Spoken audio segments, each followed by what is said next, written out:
All right, my inflexible friends, have I got the yoga practice for you?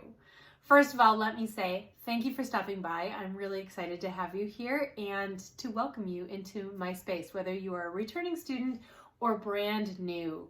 My name is Laura and I'm the founder of Erdman-Luntz.com and the Yoga and Essential Oils yoga series. Now, in this video, I'm just going to take you through a really gentle stretching practice. I'm going to teach you a few of the more common yoga poses that you're going to find in classes. I'm going to teach you how to do them in a more inflexible body. I hear so often from people who say, I can't do yoga, I'm not flexible. And y'all, that's why we do yoga, to increase our flexibility. And I will tell you, I started in a very inflexible body and actually still don't have a hugely flexible one, considering I've been practicing for 30 years. That's just my body. For sure. So I'm definitely the one to be teaching you this. So I guarantee you can do it. Okay. Now, as with all my practices, I always add essential oils in order to deepen the practice. For this practice, I've chosen 3.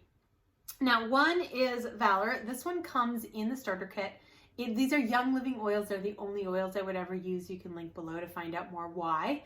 But I love Valor because it's very grounding. And I do find that most of us, whether we're flexible or not, get to our yoga mat and we think about all the different things we should be doing. And Valor pulls in all of that and grounds them down into your feet so that you can exhale and be fully present in your practice. Now, in particular for my inflexible friends, I've chosen 2 oils as your theme oil. So Valor, rub on your feet and let yourself get grounded. And I'll show you how to do that in a moment when we get started. The theme oil, which is just the one I want you smelling throughout the practice, so you can put it in your diffuser as I did, or you can put it on jewelry, put it on your arms so you smell it whenever your arms pass your nose, whatever, just so you can breathe it in.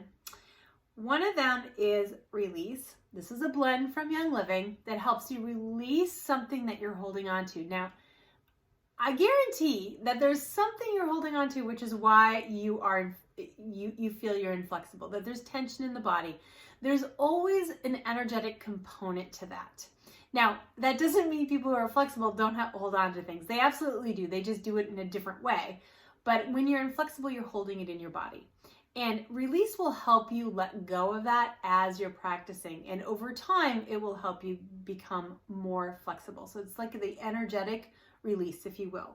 The other one is Peace and Calming. This one comes in the starter kit too. This is because often we are inflexible because of stress and tension.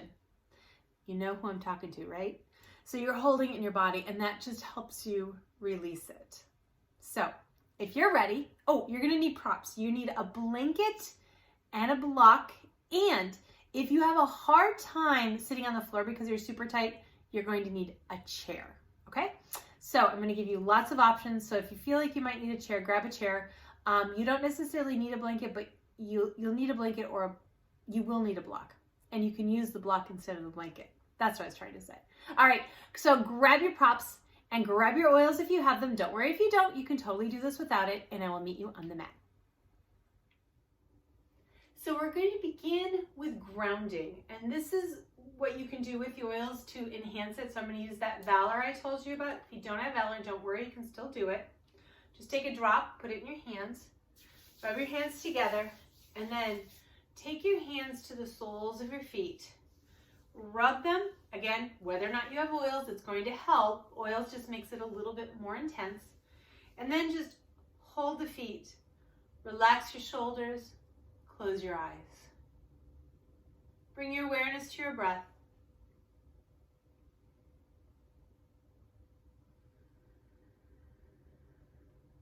As you breathe, become aware of your feet and feel the feet and how they're connected to your lower legs, your thighs, and up into your hips. And as you connect with your legs, you'll begin to calm and relax. Feel your breath.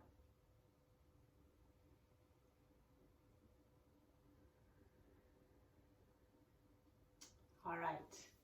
Now come down onto your back and start with your knees bent, taking your feet the width of your mat. We're going to start with windshield wipers.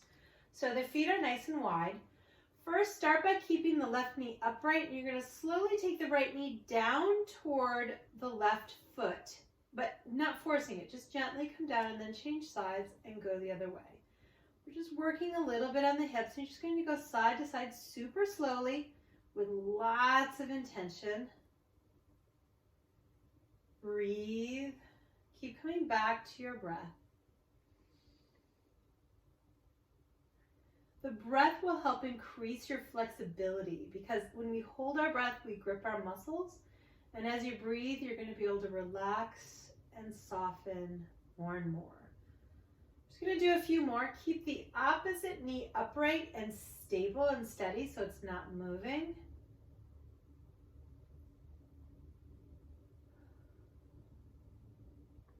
Doesn't this feel good? So simple. It feels so good. And then release back to center.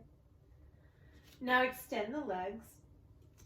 If at any point you feel tension in the back when the legs are straight, simply bend them, and that should alleviate the lower back tension. But if you can straighten them, go ahead.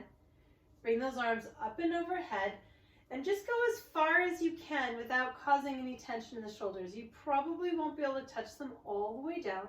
If you can, great, but if you can't, that's fine to be here. Take a nice long stretch, and then draw the right knee up into the chest and give it a hug. Relax the shoulders as you draw the knee in and rotate your ankle. It's okay to be out here. If you have any tension in the knee, hold behind the thigh. You're just coming in as close as you can. Change direction in the ankle. And then hold the knee and open the leg out to the side. Keep the hip down. Now throughout this video, I'm going to give you lots of options depending on your own issues with flexibility. If there's anything I missed and you have questions, feel free to comment below. I'd be happy to help you. Come on up. Set the right foot on the left thigh and bring the right knee down across the body. You're going to rest the right foot right on the inside of the thigh and use your left hand. Doesn't matter if you're up here or all the way down here. Let your hip come up. Use the hand to gently hold so that you can soften. You can relax your belly and your back. So if you don't use your hand, then you have to maneuver the leg and control it. But using the hand allows you to soften. So nice. And then release and come back to center. All right, square off the hips. Release the leg. Arms go up and overhead. One more time. I call these good mornings. So feel a nice long stretch through the body, and then draw the left knee up into the chest and give it a hug. And again, remember you can hold behind the knee if you need to, then rotate the ankle.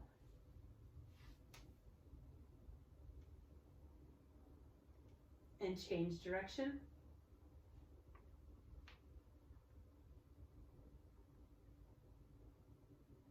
Come back to your breath. Open the leg out to the side, hip stays down, find your breath.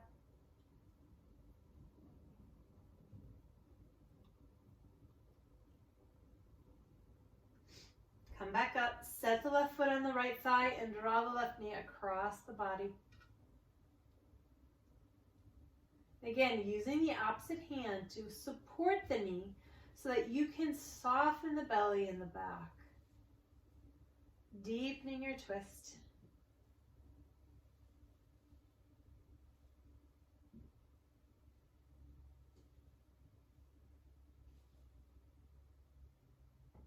And then come back up.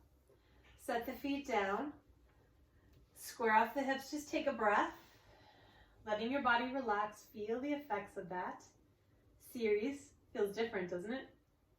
And then roll over to one side and push yourself up into sitting. Now, sitting can be a challenge when you're not flexible, depending on where your inflexibility lies. So if your hips are really, really tight and you're up here, then what's happening when the knees are up here is your back is rounding, right? You're not getting the full benefit of the cross-legged position. So what you want to do is grab a blanket or a block and have a seat on it. And you'll have to see how high you need to go, but generally I encourage people to get their hips, their waist above the knees. So keep coming up until you can find that spot. See how I'm getting higher and then as the knees get lower? And you can also sit, which is what I'm going to do, is to give you an example on your block.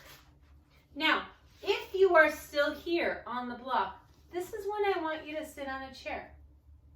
Get yourself up higher. Get yourself comfortable. It's so important to realize that the yoga is your practice, and we're not trying to be something we aren't. We're not trying to impress anyone. That's not really the point. You want to get into your body and feel comfortable in your body, okay?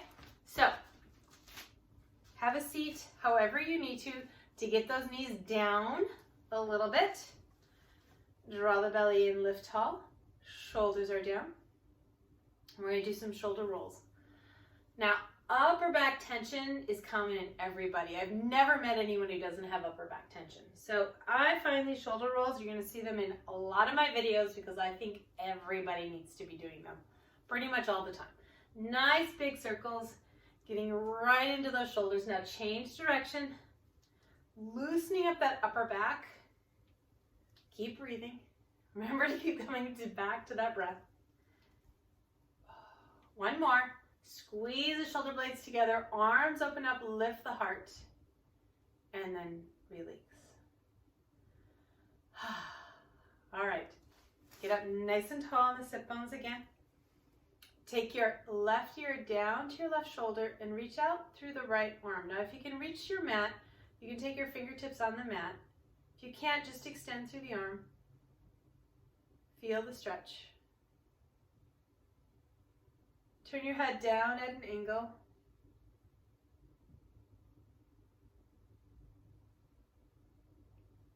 So it's like you're looking underneath your arm right now. And bring your head back up, release. And we'll go the other way, right ear down. Reach to that left arm. Nice long stretch. Find your breath.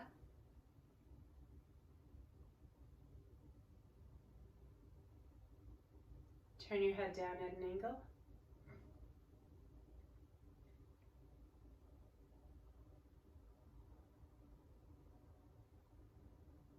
And then bring your head back up.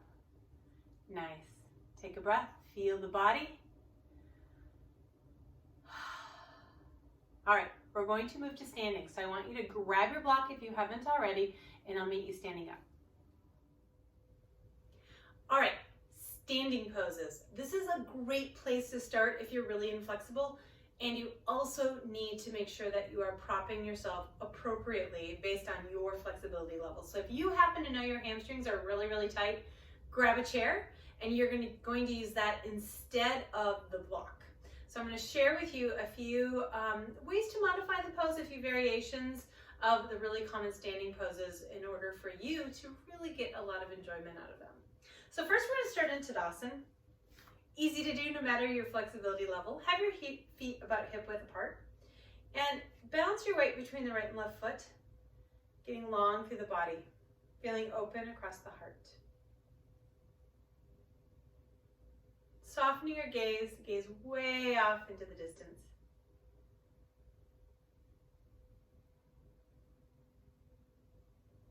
Now separate your feet.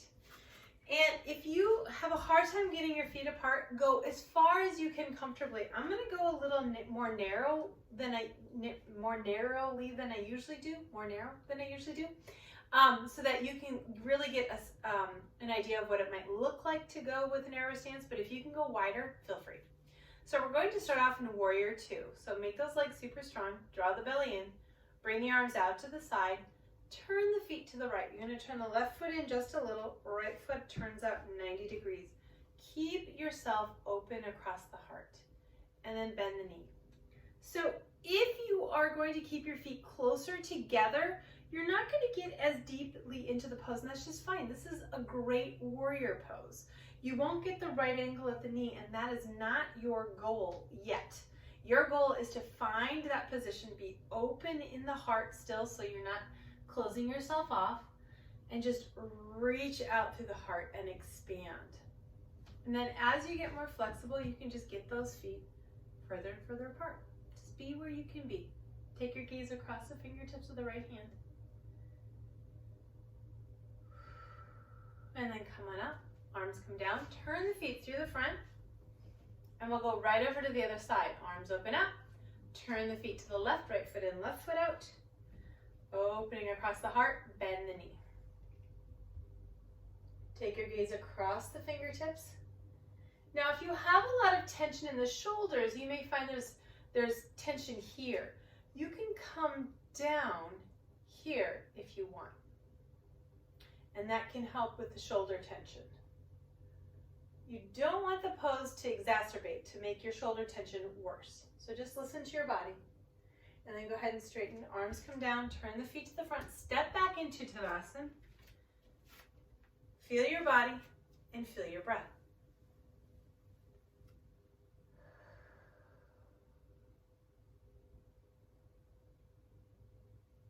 All right, Parsvakonasana next, extended side angle. Now this is one that gets, I'm just gonna say it, mangled with flexibility issues. So what you wanna do, if you can't get the feet very far apart, that, be where you need to be as you were in Warrior Two. If you can get them really far, you will go closer to the floor. So the closer your feet are together, the narrower your stance, the higher up from the floor you'll be. You'll understand that in a moment. Arms come up. Turn the feet, bend the knee.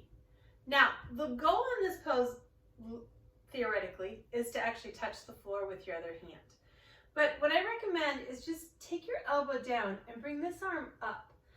What I want to see, what I'm looking for in my students, is a long line from the outside of the foot out to that fingertips, not this. Okay? So stay up high. And you'll feel like you won't feel a really strong stretch. If you come down here, you'll feel a strong stretch in through that side, so you'll know you've gone too far.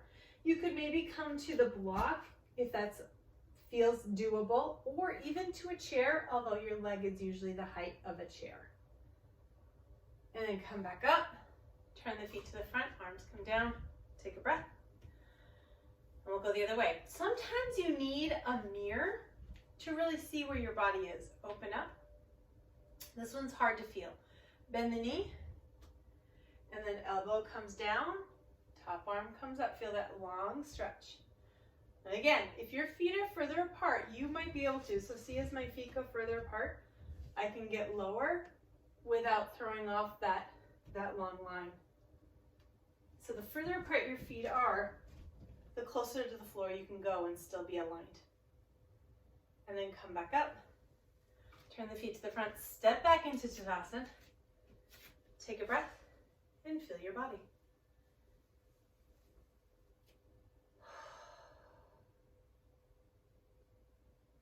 All right, Trikonasana, triangle pose. This one gets everybody, even if you're flexible. It takes some time to learn this one. So separate your feet and grab a block.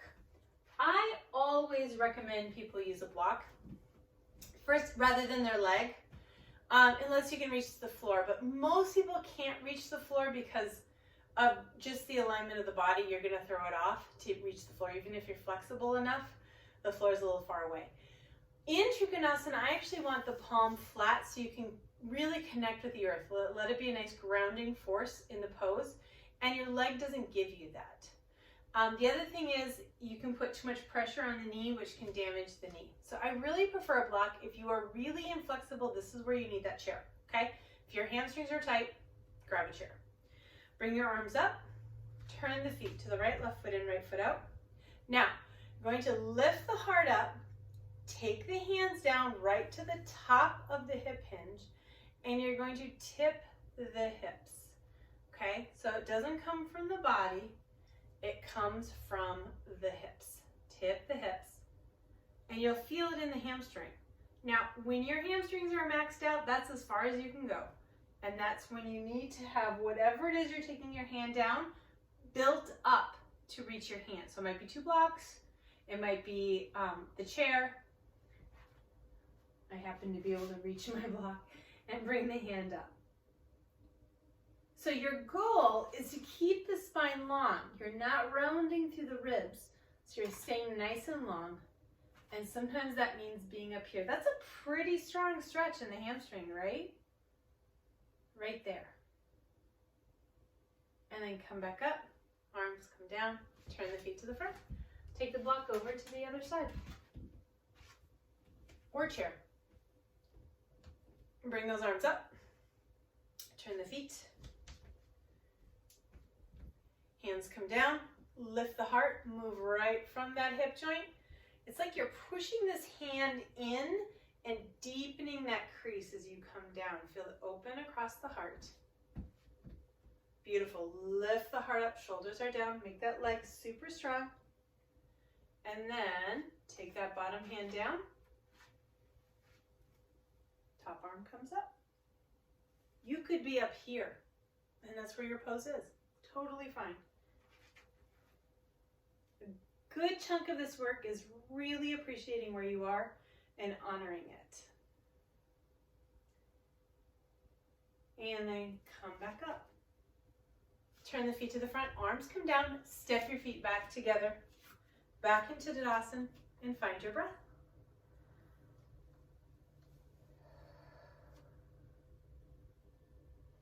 All right, standing forward fold, the bane of every person with tight hamstrings. So I'm going to share with you a couple of ways that you can modify this. So first we'll do Uttanasana, which are feet hip width apart.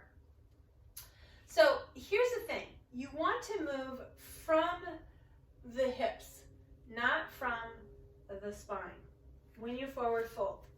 When you are moving from the hips, as you tip the hips forward, you're getting into the hamstrings, okay? Because the hamstrings begin to stretch. So there will come a time when your hamstrings say, okay, that's all the further I want to go. And if you keep going, you're going to start to round the spine. And this is really hard on the discs in your back. I won't get into the physiology behind it, but this is really hard, hanging like this. So what I want to encourage you to do is one of two things. First of all, paying attention to how far you can go and not going any further. So building something up, like a chair or a couple of blocks, or maybe you can actually reach your blocks without rounding the spine. See how long my spine is? Or, and I'm going to say and/or, because you can definitely do both, bend the knees, because that'll alleviate tension in the spine. It's going to loosen up the hamstrings enough that you can go further. And then you can even go further, if you can take it further. And you're still going to get a stretch in the hamstrings. So you still want to feel that stretch in the hamstrings. Just bend them as far as you need to. And then you come up by scooping up with the heart. You can take your hands on your thighs to help you. And come all the way up. Now let's do it again. So, hands to the hip hinge. And I like this because you can feel the pelvis move. Feel it come forward. Your hamstrings will increase the stretch, and when the hamstrings have maxed out, you know you've gone as far as you can. In fact, I wouldn't even go all the way to max. And from there, you either build up your hands or you bend your knees to get down to whatever you have to put your hands on. So it could be a chair, you can build it up and get higher so you can stay up tall, or bend the knees and come down. And then come on up. Again, you're scooping up with the heart as you come up. Okay, our next forward fold is Prasarita Padottanasana, which is taking the feet wide. Now, what I like about this one, it's kind of nice for your ego from one tight hamstring person to another because you're closer to the floor. So there's a better chance you're not going to need the chair. You can actually reach the block or even the floor. So same things apply here. Hands on the hip hinge. You move from the hips, go ahead and come forward, and you'll feel the hamstrings and or the inner thighs, depending on what's tighter. And take your hands down. You can use your block if you need it, reach the floor if you can. When you've gone as far as you can with the hamstrings, you can keep yourself going. Feel the stretch.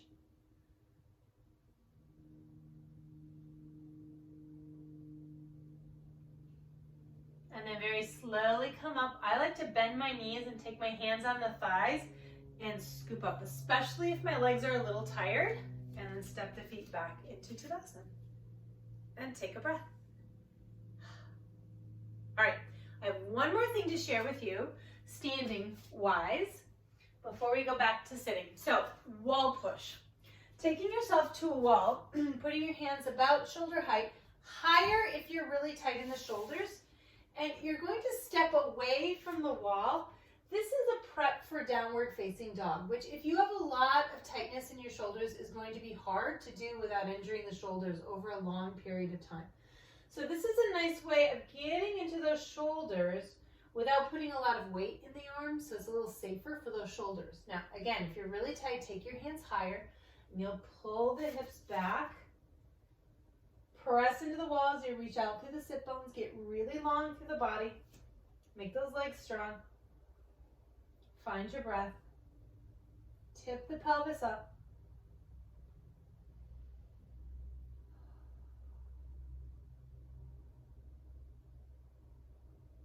And then come back up. And let the arms come down. And the nice thing is that can be done really anywhere. You can do that at work. Just put your hands up on the door and step back and get a nice stretch in through the shoulders. All right, we're gonna come down to the floor and play with downward facing dog. Let's talk down dog. Down dog is really challenging for people with tight shoulders, and really that's almost everybody. So unless you can get your arm to 180 degrees with ease, then chances are the intensity of down dog, like a lot of your body weight jammed into your shoulders, is going to affect your shoulders long term. Now here's the thing, it can take years of downward facing dogs, but it will eventually affect your shoulders. Now I will work on doing a down dog tutorial. If you want, go ahead and comment below. If you want a down dog tutorial, I will put a full one together so you can really check in with your body and make sure that you're doing it safely. But for now, we're just going to be talking about tight shoulders and how we can modify if you have tight shoulders and or tight hamstrings to make it at least a little safer for you. Now the first variation I'm going to show you is the one I have all of my students who have tight shoulders doing. I have a couple of students who've done it for 4 years and their shoulders just aren't releasing for whatever reason. Everyone has their own reason for holding tension in their body, and they're just staying in this pose because full down dog would injure their shoulders. So they're staying in this position and will be there. There's nothing wrong with it. It's a great variation and you're getting a lot of the benefits of down dog, and most importantly, you're keeping your shoulders safe. So it looks like this. I call it extended child's, others call it puppy pose. You're going to take a really long stance in table, so walking your knees back behind you. You're going to press through those palms, make the palms really active. So you're pressing through the entire surface of the palms, arms are straight. You're going to push the floor away as you lean back with your sit bones. And you're going to find the shoulders are going to start getting tight, right? You can see I'm moving toward 180 degrees, and if you know you can't get to 180 degrees, you know you're not going to be able to get into this full pose. And what I want you to do is stop when the shoulders feel like they've gone far enough. Now, you might be able to get all the way down to forehead down, in which case, fabulous. And you might not. Just be where you need to be. Find your breath. And this is a great way to warm up for down dog. I find the first time I do it, I really struggle. And I just come out of it, and slowly over time, maybe 2 or 3 times, I can get into my 180 degrees, and then I know I'm ready for down dog. But I don't start in down dog for that reason. All right, come on up. Now let's talk about downward facing dog if you have tight hamstrings. So if your shoulders are open enough to come up, you can get to 180 degrees, but your hamstrings are tight. Here's what you're gonna do.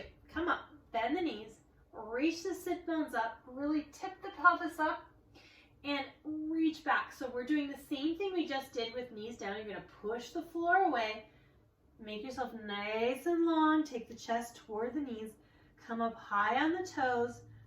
Now, as you straighten the knees, if you're really tight in the hamstrings, what will happen is you're going to round. And that's what you don't want. So just bend the knees really, really deeply, tip the pelvis up, get the length in the spine, and then straighten the knees only as far as you can without rounding the spine. So this would be your down dog. And theoretically, slowly over time, you'll be able to move into your down dog. Now, just so you know while I'm here, heels to the floor is not your goal. For most people, 90% of the population can't get their heels down without compromising their knees because it's bone structure in the ankle. So just know, if your heels don't go down with ease, then they aren't meant to be down. And that's okay. All right, come on down. Release into child's pose. Come all the way down, hands back by the feet. Let everything release and relax.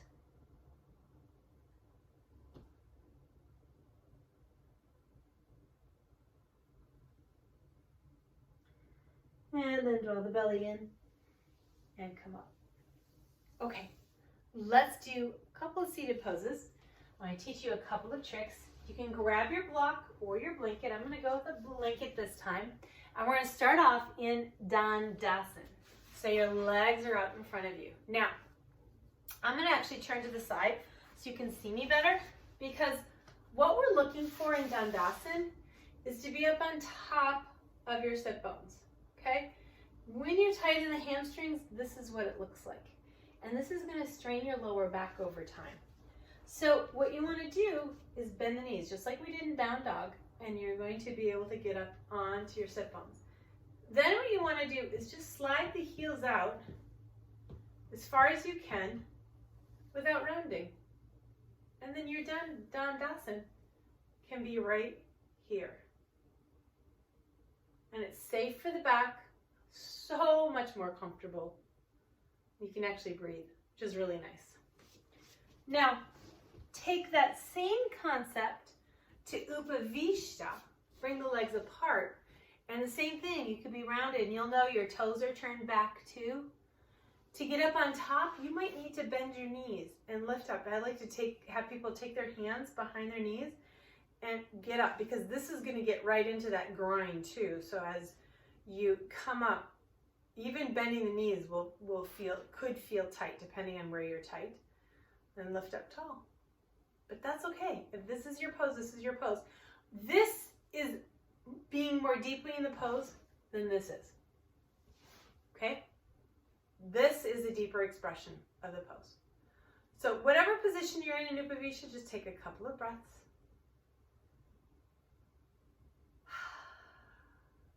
It is such a gift to honor your body. Honor your body. I like to say, honor your limits without being limited by them. So you don't need to define yourself as inflexible. Just say, right now, my hamstrings are a little tight. And then bring your legs back in.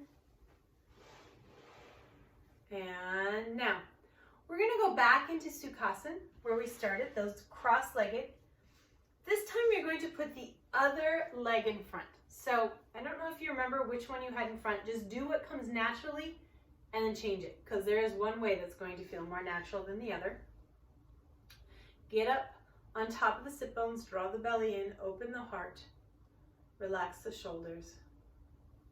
Bring the arms out to the side.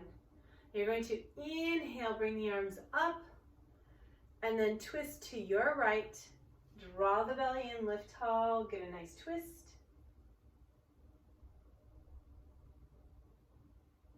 Back through the center, arms come up,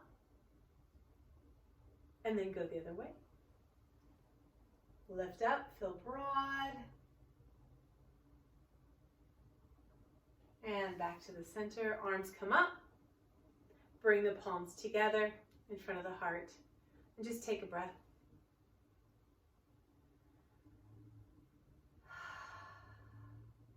All right, coming down for Shavasana. Now,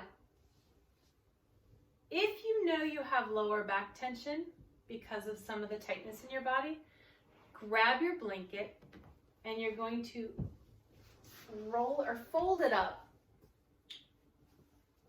and put it underneath your thighs. And turn your palms up. Take a nice deep breath. Now to begin your Shavasana, I want you to feel your breath. Connect with your breath as it flows through the body. See if you can feel it reach down to your toes,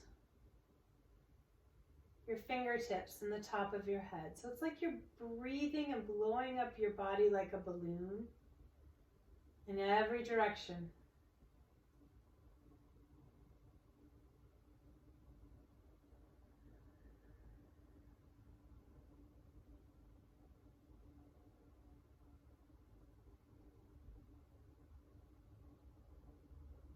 And take a few more intentional breaths, and then allow yourself to relax into Shavasana.